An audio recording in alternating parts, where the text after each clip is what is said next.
This is something I've thought about doing for a long time. I constantly see myself talking about this band, just to myself or to friends, and I thought, why not share my opinion a little more widespread than that? So today, I'm here to tell you all about my top 10 favorite Hippo Campus songs. This is a completely subjective list, just songs that, there goes the marker. Over the 3 years that I've been listening to this band, these are the 10 songs that I have found myself listening to the most, songs that I feel the strongest connections to, songs that I can put on repeat and just sit back and relax knowing they're gonna play again. Songs like that. Some are comforting. Some give me a rush of adrenaline. There's all kinds of different vibes that I get from the different songs that this band has put together. And I think that's a big reason why I keep coming back to them. I've had many bands that I would call my favorite over the years, ever since I started really actively listening to music in, I'll say, middle school. But this is the one that I think has stuck around the most and has really meant the most to me, especially through these college years. I started listening right before the pandemic hit, when I was, locked into the house, what have you, like everyone else, all that, yep. They were my main source of media, essentially. I rotated between a pair of AirPods and a pair of Bluetooth headphones, and whichever ones were charged, they'd be put in my ears to listen to Hippo Campus. Enough rambling, let's talk about the list. Every top 10 list has honorable mentions. It is what it is, and I wish I could make this list a lot longer, because really, I think you can make the argument, I can make the argument, that there really isn't a bad Hippo Campus song. I'm tearing this page off because that notebook is surprisingly heavy. I just want to be able to have the songs, but I also realize that I don't want to have it showing. Okay, if you want to look through this page to see spoilers, then pause the video and reverse it and do all kinds of crazy magic to get spoilers on what my 10 songs are. You can do that. I won't stop you. But that notebook is just too heavy, and I haven't gone to the gym in 2.5 years. So, and yes, I count months too. Nevertheless, good list does not start off without honorable mentions. Wish I could mention every single song, not enough room on the board. Starting off, Boys Barely Misses the Cut. When that song came out back in November, I had come off of being used to the fact that Hippo Campus had not released anything since I started listening to them back in February of 2020. At that point, Bambi had been out for a good number of months. At that point, they had released demos too, I Can't Hold a Marker, and yeah, I was so used to them not having a steady release of music. So then Good Dog Bad Dream comes out. It's awesome, I love it. I'm like, okay, they released that, they'll probably take a bit of a break from creating anything new, go on tour. I didn't realize that LP3 was already in the process of being made. I know there's, the Dream Streams had performances like Listerine and Ashtray, that we already had a sense that they were making that next album. I guess didn't put two and two together. So November comes out, and this song comes out, and I'm like, this blows everything that Good Dog Bad Dream had out of the water. And I soon realized why they waited to keep it, why they waited to release it until that album came out, LP3. Any B song, literally they have 10 songs that start with B, all of them are great. I could give an explanation of every single one, there's not enough time for that. If a Hippo Campus song starts with B, it's because it's a banger. Love all of them, or a bop too. It can be a banger or a bop. There is a difference, look it up. They're all good. Every single B song is good. Doubt. I love funk. I love funky music. I love mixing it up in my playlist with some funk when I can't get enough of it from Hippo Campus. But when I need funk from Hippo Campus, Doubt's the song. The Corey Wong solo, amazing. He's a great guitar player. Sex tape, I bleeped out that because I'm not sure how YouTube reacts to that word being uncensored. And I don't want to get flagged because of one word when there's all this beautiful craziness going on. Love that song though. I was a little thrown off by the vocal complexions, or whatever you call it, at the start of the song where he's offbeat, but I mean, Blueface has been making rap music for 6 years now, and he hasn't gotten thrown off a bridge for it, so Hippo Campus can do it too, why not? Little Grace and Suicide Saturday both kind of fit into this realm of, they're songs I listened to pretty early on. They were some of the first songs that I really took a liking to. Little Grace, I love sort of the reggae almost elements that they intertwined into the song. I would love to see more of that on a future album. Really, Little Grace is the only song that, like, I think really gets that reggae sample going on, or feeling I should say, not sample. Suicide Saturday, I was a little thrown off by the chorus at first. I thought, why is this guy singing like a seal? But then I realized that wasn't really a fair judgment because the song's actually really well put together. I love the bridge, which is also obviously the outro. And my favorite element in any Hippo Campus song, which I'll get back to when I get to the top 10, is when they stack the bridge and the chorus together. So in the song you have, oh, don't you wait now. I can't sing. Mixed with the, oh, it was Suicide Saturday. When you have those stacked on top of each other, I love that so much. Might get some flack for Warm Glow not being in the top 10. It was definitely close. It just, I mean, I'm not gonna throw any flack at it, but sometimes I just might be in a mood where it's a little too slow. I need a little bit more of a drive to a song. Although the part where there's the big crash into the smokes will, phase off the hill over Tennessee towards the end, that's really powerful. They got the whole build up with the arms straight, shoulders wide. Could be getting that wrong. Still don't know that lyric for sure. It's either arms length or arms straight. Let me know that I'm wrong either way. And I love that Traveler transitions into it too. Those are my two favorite elements in any Hippo Campus song. Are one, when one song transitions into another, and two, when they stack the bridge and the chorus together. Love it when they do that. I digress. Let's get into the list and start off with number 10. So, and I'll put timestamps on this too, because I can understand not wanting to hear the whole ramble and just wanting to hear the numbers. If you want to skip to the end just to find out what's number 1, that's totally fine. I'm not going to stop you. Number 10.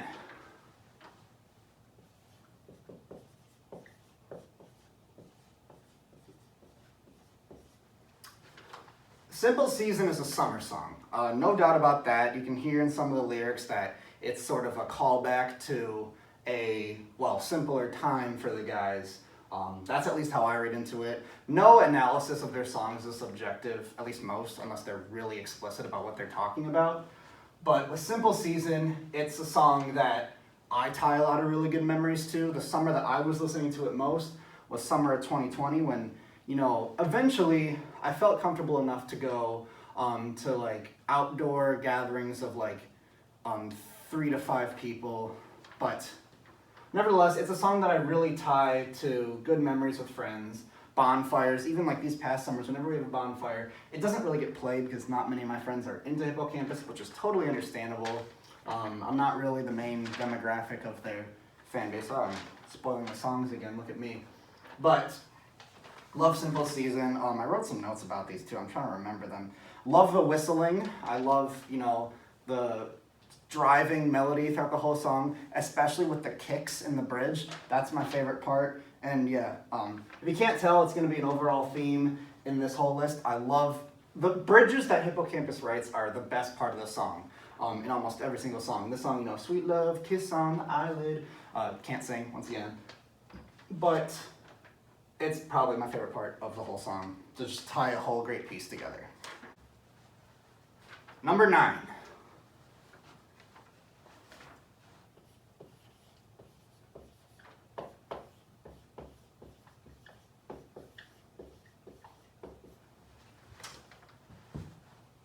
Remember how I was talking about, or I'm not sure if I mentioned it yet. Oh yeah.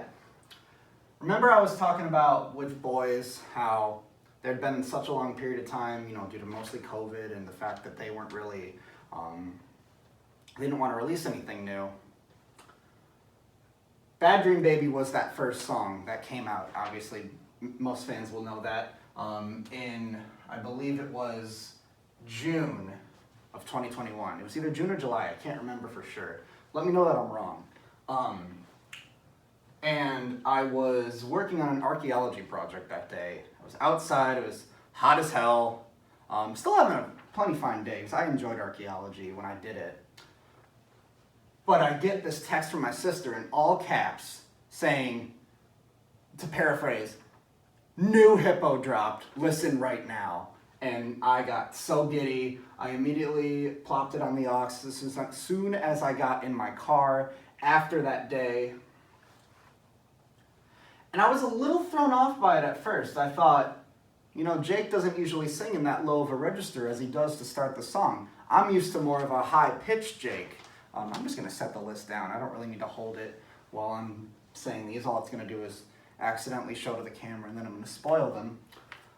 But Bad Dream Baby, actually no, I need it. So I wrote notes. It's Bad Dream Baby's first new song to come out by them since I started listening to Hippo.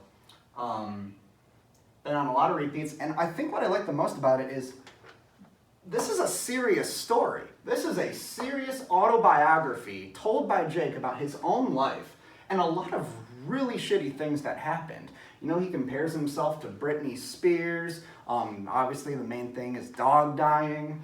These are not lighthearted topics, and he takes them and works them into a story where you don't go, really, dude, you're telling us, you're trying to bring us down again? It's like, oh, wow. Like, it's really poetic how he says these things. And I've just been hooked. It's a song that I just, every now and then I'm like, that sounds good, let me cue it up. Which is true for a lot of these, by the way. Number 8. It's kind of a two-parter.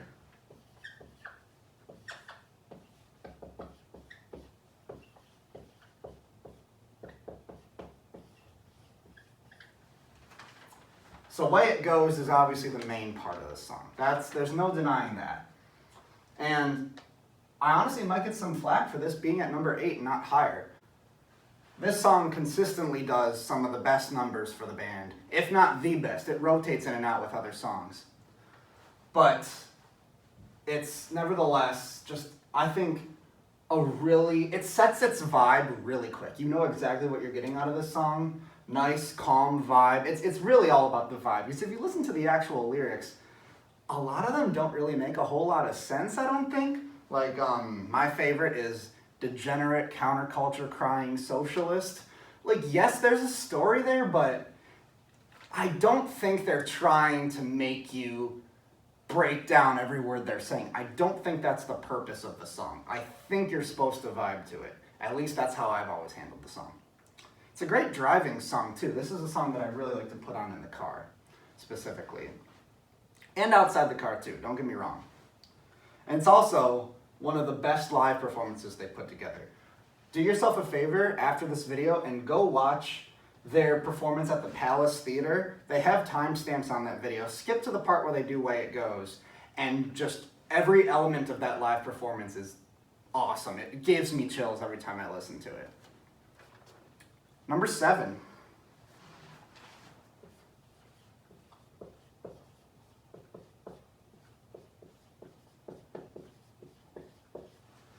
Bashful Creatures is a song that I listened to very early on.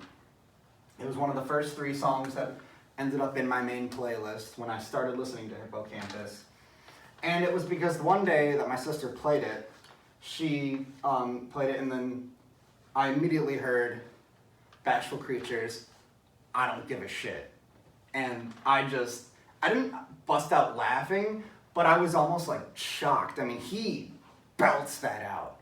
He lets you know, Jake lets you know that he does not give a shit. And then doesn't give a fuck later in the song too. Very transparent. And the one thing that does suck about this song, I don't know if we'll ever see it again live. At least not the same. I don't want to say Jake doesn't have that level of voice anymore because he clearly does. His voice is insane. You know, he went to opera school. The guy's got pipes. But I've heard some live versions of this song from a couple years ago. I look them up all the time to see if I can find one. He either just straight up does not sing the Don't Try to Fight It anymore in the full volume. He'll recess it a bit. He'll be like, don't try to fight. Instead of like, I can't belt it, but you know what I'm talking about if you've heard the song. And if you haven't, go listen to it. But you can pause the video too. I'll still be here. I'm not going anywhere. Nevertheless, I don't know that we're going to hear a live performance of the song as good as the recorded one. His voice just goes insane. on almost every part. I've tried singing it in the car. It breaks my voice almost every time. It doesn't work. I know a few people who could nail every part of Bashful Creatures the way Jake does. Number 6. Another one that might be too low in some eyes. Violet. Another one I started listening to very early on. Kind of a running trend here. I try to mix it up a bit as I go along, but that's an early song in terms of when I started listening to it, 2019. I'd say it has the most rock vibe of any song that they've put together. You know, I know some people would consider Hippo Campus overall as an indie rock band. I don't really get too specific about genre. I just think they make really good music, and I think that's really what it comes down to in the end. And I also think that this is Whistler's second best drum performance of all time. I'll get to what's first later. But those hi-hat hits, I think it is, in the second verse, I know that's a pretty, you know, the dee-da-da-dee is a pretty simple beat in the drumming world. I'm not a drummer, I was a tuba player. But it's still, he did not have to do that. He could have given a simple beat in that second verse, but that hi-hat consistent hit, I don't know if it's a 32nd or a 16th, gives it an extra level of buildup, of suspense, making you want more and more to get to that second chorus. I honestly wish there was a third chorus in that song. I wish after the go, go, go, they went back, like maybe had like a 3-second pause, and then just Violet, trying to start your ride. Can't sing. One more time. I think that'd be really cool to see. But I won't question their artistic ability. Clearly, I keep coming back to it. Gotta love it. Number 5. This was originally higher.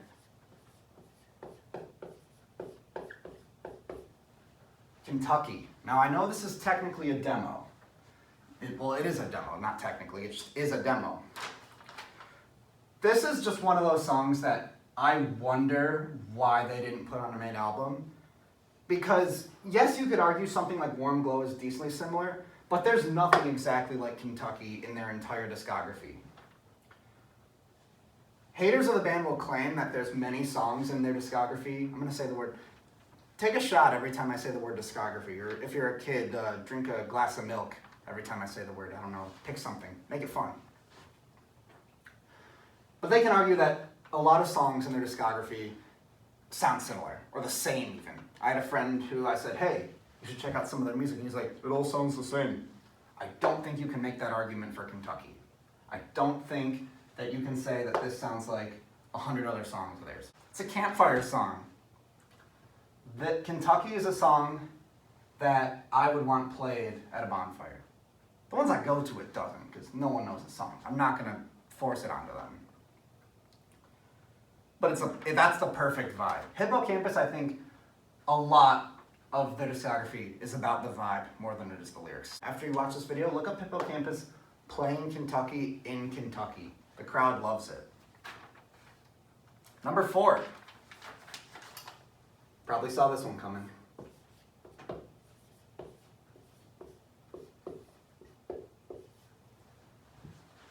I should probably clarify that I am recording this in August of 2022, early August.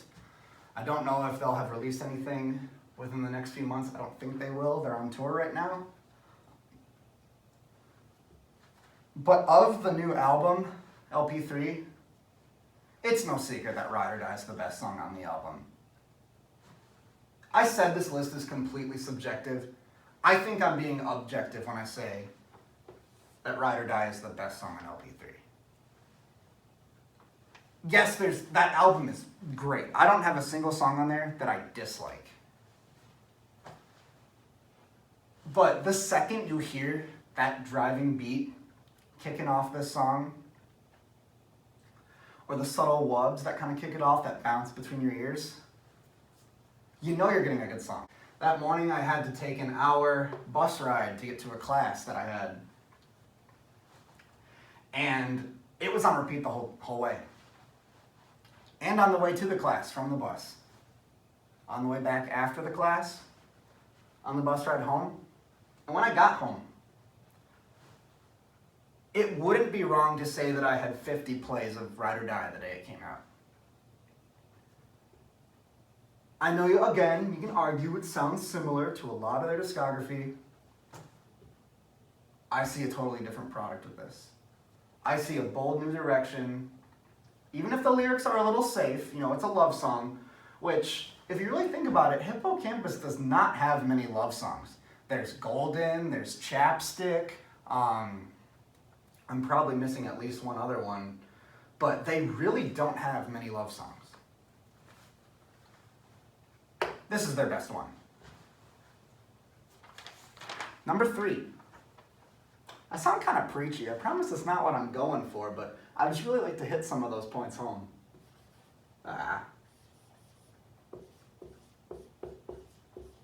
You're probably going, what? Western Kids. I gotta keep my notes for this one. I got a few of them. The drums, right from the beginning, that little whistler cadence to kick it off, that's his best drumming performance.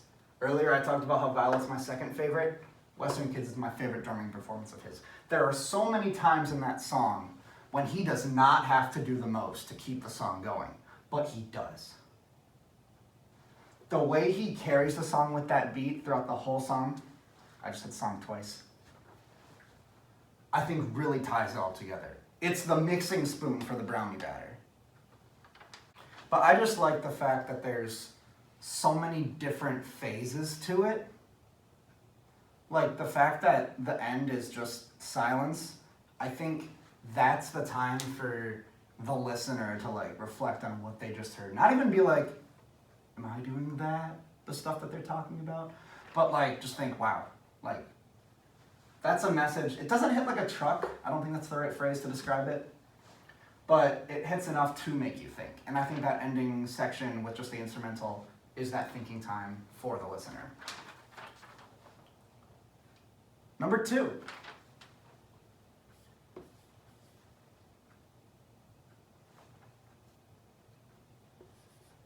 Damn it.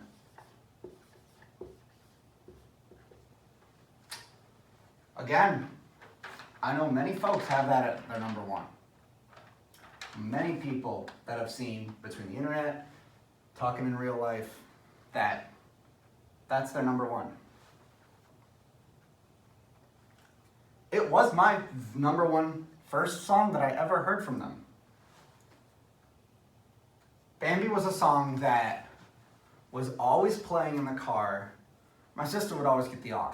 Whenever we drove together, she got the aux. I was never really set on it. This was before I knew who Hippo Campus was. But this was easily the song that got the greatest play from her playlist. And hearing it enough times, I fell in love. This was the first song that I added to any playlist of mine out of any Hippo Campus music. There's just some lines throughout the song that I hear, and it's just, wow. Bambi's a very relatable story. Now, I'm not going to come on here and say I've had any seriously crazy struggles throughout any recent history. But hearing that line in the bridge, again, bridges, love bridges, that wait and see, I'll be making my own way now. I think a lot of people have their own way now.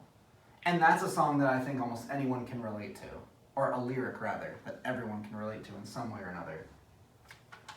There's plenty of songs out there to be a motivational, I'm good on my own song. This is one of mine. Notice how I said one of mine. Because when we get to number 1, of all the songs that have ever been a motivational piece throughout whatever I've had going on, this took the cake. The song I have at number 1, everyone, if you can ask any of your friends what their favorite song is. And if you really look into it, that favorite song is something that changes very often. People's tastes are going to change. I've probably had, because I've always been very adamant that I have a favorite song at any given point in time. This is the song that has been my favorite for the longest time of any favorite song. Ever since I heard it. Maybe not the first time, it might have taken me a couple listens, I can't remember exactly. But I knew immediately that it was my favorite song, not only of Hippo Campus's discography, but of any song, ever. And I'm sure it's gonna stay that way for a long time, because every time it comes back on, I can't help but repeat it back multiple times. Years into it. Probably know what it is by now, but let me read it for you anyway.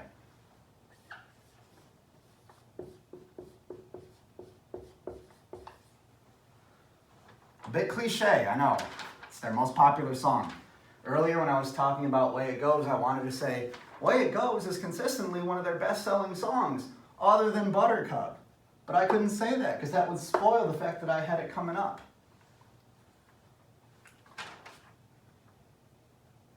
It's just insane. That song, the chills that it gives me are not like anything I've probably ever gotten from music ever. And then you add the fact that the live performance, I know that some people complain how it might not sound as musically full in person as it does in the recording.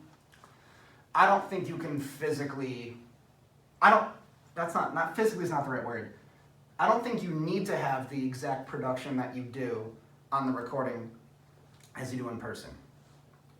Because when you listen to it, if you look at the live performance of Buttercup and you listen to the final stretch, the final minute, I don't know what you want to call it. It's not the bridge, because the bridge is the she'll be fine on your own little like dulled down, kind of taken back part. But that closing bit, I'll be fine, I'm alright, it's my body. That part, if you listen to it live, it's I believe it's Zach, Nathan, and Whistler who are all on it. Jake doesn't sing that part when they do it live. But watch Zach specifically. Nathan and Whistler put all their energy in it too. But Zach doesn't get very many singing spots. So when he gets that part of the song live, you can see veins popping out of his head. He is so into it. And it's that energy that I just love to see, and it just gives me chills every time, recorded and live. I could rave about Buttercup for hours, but I've talked way too long already. This song is awesome. I've been looking at the numbers. I like following, seeing what I've been listening to the most, and Buttercup's gonna take that spot again. Ride or Die might have a chance at it because it's so new, but it's gonna be Buttercup. I just know. Thank you so much for watching this. I don't know if I'll do something like this again. We'll see how this video does. Definitely about to have to edit some pieces out. But go listen to some Hippo Campus. It's good for the soul and the brain too. Take care.